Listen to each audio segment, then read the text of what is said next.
Бәріңізге сәлем. Бүгін бір жасағаннан керемет болып шығатын құймақтар дайындаймыз. Видеоны соңына дейін қараңыздар. Ең бірінші жұмыртқаға шекер мен шым-шым тұз салып жақсылап араластырамыз.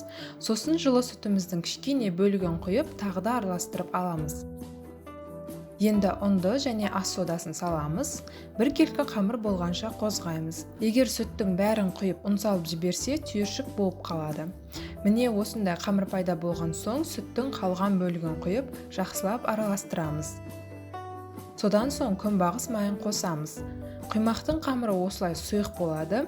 Енді орташа отта қызып тұрған сковородкаға алғашқы құймаққа ғана май жағып аламыз. Сосын бір ожаудан құйып, жан-жағына осылай жаямыз. Піскенде айналасы қызарып, бетіне кішкене тесіктер пайда бола бастайды. Сосын келесі бетіне аударамыз. Екінші беті жылдам піседі.